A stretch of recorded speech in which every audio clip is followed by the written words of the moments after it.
Hi guys, welcome back to our channel.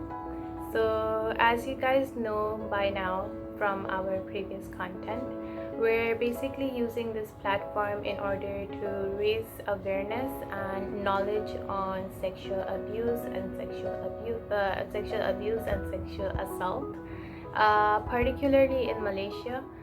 So for this video, I'm going to be talking about ways and methods of helping someone who you think has gone through sexual abuse and sexual assault. So basically methods of helping them. I'm also going to be providing some numbers that you could call, some counselors that you could call, and also provide some counseling methods, because I know people who've gone through this event, they usually don't feel comfortable talking to a third person. So I would also be talking about some of the counseling skills that you could use in order to help your loved one go through this traumatic event. So yeah, I hope you guys find this video helpful and you could gain something beneficial out of this video. And yeah, thank you so much for watching, and let's just go into the video. Okay, so before going into how to help people who have gone through events of sexual abuse and sexual assault, I would first like to talk about the signs which you could notice and observe if you think that someone you know has gone through such experiences. So I've made my list here, so I'm just going to be talking about the signs that you should be considering if you think that one of your friend or your colleague or family member has gone through such events. So the first one is silence.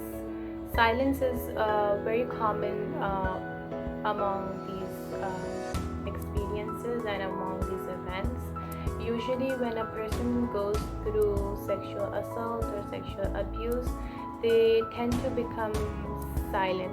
They don't talk as much as they did before, and this is usually because they're trying to take in what has happened, because they're kind of in denial that has this actually happened to me? Is this actually happening to me? Why is this happening to me? So they tend to think a lot within themselves, so they tend to become more quieter than they are than usual. So yeah, that's one of the things that you could observe. The second thing is isolation. So again, since they're thinking so much about the event and basically contemplating about what has happened, they tend to isolate themselves from others. They like to be by themselves and basically be by themselves and just ponder upon what has happened. So that's another sign that you could consider. Thirdly, there is also fear. Fear is also very common among these events and among the situation. Basically, they have a fear of that event happening again. They fear that they fear the person who did this to them might have contact with that person again, or they might have to go through the situation again, which is also one of the reasons why they like to isolate themselves, so that there's no chances of that situation ever coming in contact again. So yeah, that's the third sign that you could observe. And then there's also other factors such as such as depression. So they might be feeling very depressed, maybe for like a prolonged period of time. They don't want to go out, they don't want to do the normal daily work, like they don't want to go attend classes, or they don't want to go to work. Another thing is having mood swings. So they might be having very constant mood swings, like anger, frustration, rage, again from the thinking that why has this happened to me, why was I the victim here. So they might have a lot of anger within themselves. So you might notice the person becoming very angry, very frustrated, and frustrated on like very tiny things. It doesn't have to be a particular event that triggers their frustration. Like for example, if they don't get some work done, they might get frustrated very easily. And yeah, so that's another sign, sorry. And then there's also having difficulty sleeping.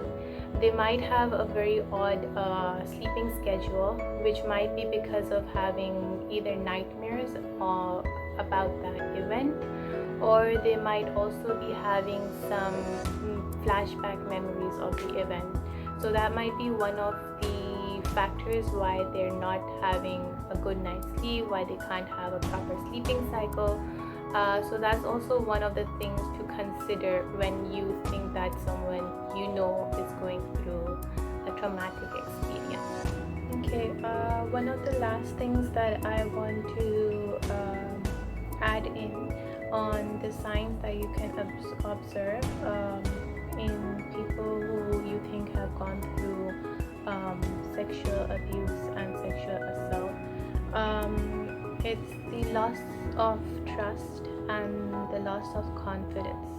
So they usually lose their own self-confidence. Like they wouldn't be able to do the work that they're doing with as much passion and as much confidence as they used to before.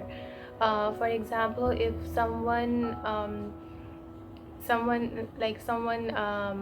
for example, someone draws, they might not be able to draw as well as they did before, or they might not appreciate their own self. So that's also self-esteem. They would have lower self-esteem as well. And loss of trust, it depends on what the event was situated with. Like if the sexual assault or sexual abuse was related with someone they're very close to.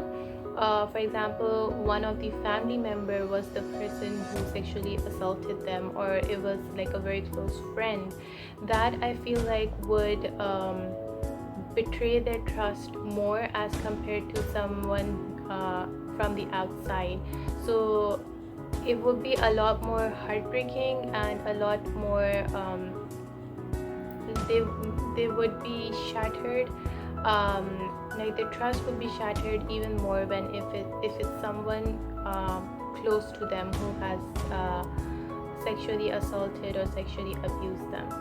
So yeah, that's one of I feel like that's one of the main signs to consider when observing your loved ones and your loved ones.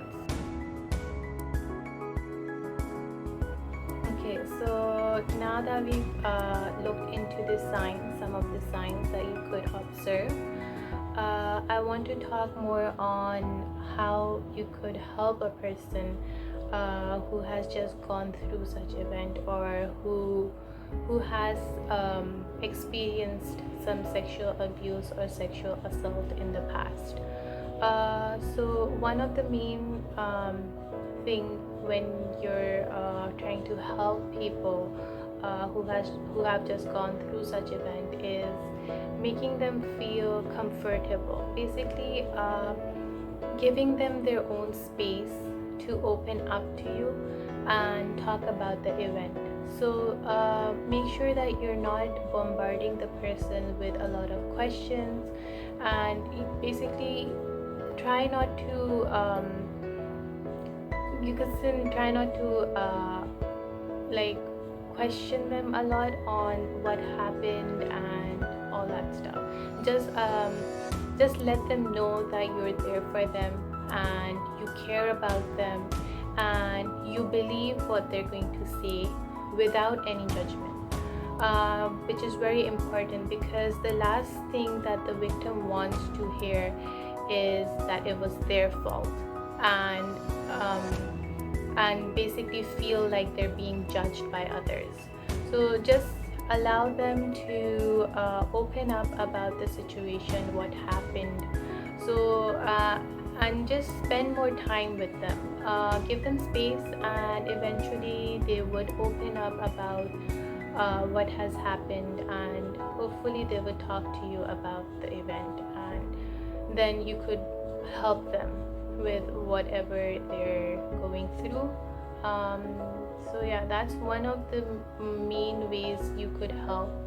But if you think that they're not able to open up to you, especially when how we discussed earlier, if someone has broken their trust, it's very difficult for the person to actually talk to you, because they don't really trust people that easily anymore.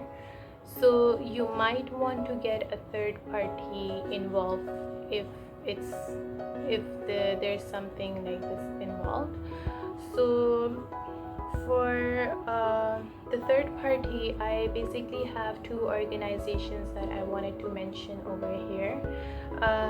So the first one is Women's Aid Organization here in Malaysia.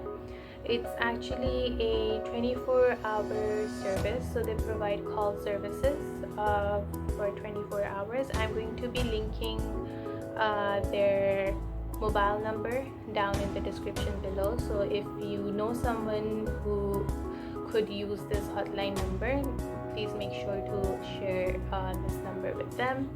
And the second organization that I want to talk about is the All Women's Action Society, which is also known as AWAM. It's also a so both of these organizations basically provide the victims with counseling services. So if you feel like the person that you know is not willing to open up to you, or it's better if their condition is very critical, and you feel like you're not able to provide them with the services that they require right now, then you could just contact these organizations. I'll be providing their phone numbers in the description below. So yeah, so I guess that's it for this video. I hope that you get some information. I hope you get something useful out of this video, and thank you so much for watching, and yeah, thank you.